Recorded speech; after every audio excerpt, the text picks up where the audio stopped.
Got a new bar. Texas Power Bar.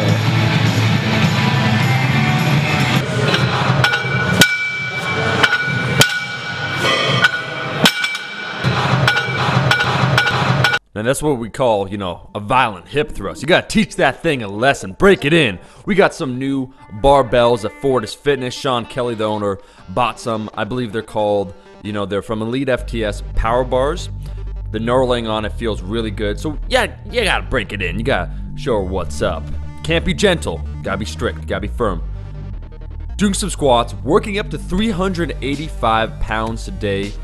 Damn, am I finally happy to be back squatting a weight that will produce an actual result, that will produce change in my body. Working up to 385 for a 5x5 thrown on that belt. Just got to give you a quick apology for the, you know, video quality you're about to see.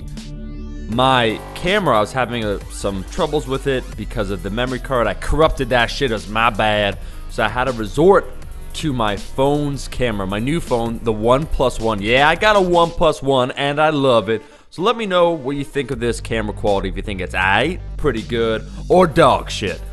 So right here, last warm-up set, threw on the belt and the knee sleeves. I mean, these Ray-Ban knee sleeves, once again, personally, because they're size large and they're a little big on me, I don't feel like they help. The belt, I, of course, think helps you lift more weight. If I had to estimate for the squat, I feel that for the squat, the belt certainly helps me more than on the deadlift.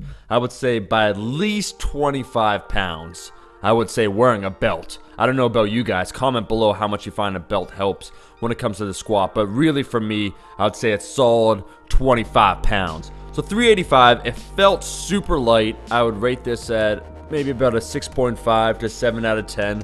There's a couple things I got to work on. The first one, I got to stop being so hesitant when I get to the bottom, when I get in that hole. I'm very cautious. I'm conscious of that hip, so I'm kind of thinking, shit, well, how does it feel when I go all the way down? Let me be careful. So I slow down a little bit too much. I should get a better stretch reflex. In terms of the depth right now, I'm actually satisfied with how low I'm going because my hip at the end gets a little jammed up with all that work. The lower I go, the more pressure I feel on that hip. So I cut it just so it feels, you know, still intact. Everything feels good. The next day, my hip was kind of, you know, not jacked up, but sore in a good way, doing that 5x5. So just got to be careful, got to stay on top of it so I can continue using working weight and continue to allow the hip to feel. Every single week, it's feeling better, and that's something I got to stress. No matter what, there are no excuses. There are always workarounds. Now, check this out, guys. Check out how many people passed by me as I was squatting during that set. I strongly believe, you know, you gotta have complete focus. There could be a hot chick right in front of you standing as you're squatting. You gotta be able to squat that shit. You can't let, you know, outside things distract you. So I personally like to squat facing outside of the rack to become accustomed to that. I also don't like just facing a wall. I feel it's too close to me.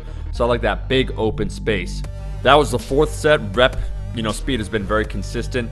That right there was Tiny, aka Jason Cosatini. If you guys remember from the video, we helped him out with his deadlift, going over his technique. He's making all kinds of gains. It's really cool always to see that at the gym, people making substantial progress. So right here, last set, I had way more still left in the tank, but 5x5, that's the volume I was doing for the day. Next week, I'm going to go over my progression, how I plan on getting back on squats, you know, doing 500 pounds, but it will be 405, and I'll most likely do something like a 5x4 or 5x5. I've always said you got to have a violent hip thrust at the top of that deadlift, and this is what I'm talking about right here. You got to teach it a lesson. It's going to learn something today. So deadlifts, I'm super happy with the progress that's going on with the deadlifts. That's another movement that I'm close to doing a PR on.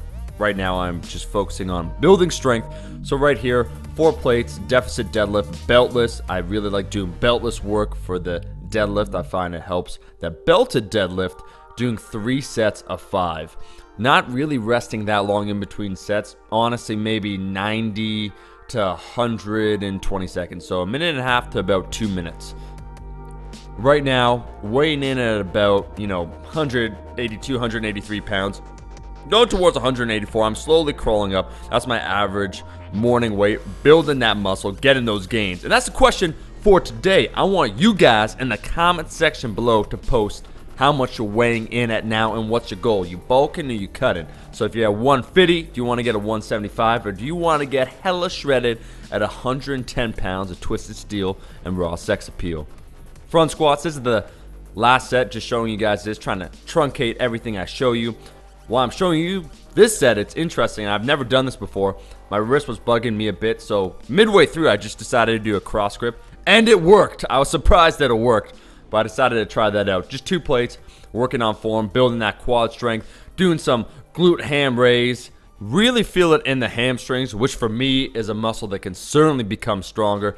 That's it. That's the video, guys. Back on track, kicking all kinds of ass. Thank you so much for watching. If you liked the video, make sure to like the video, and I'll be seeing all you guys in the next one. Peace!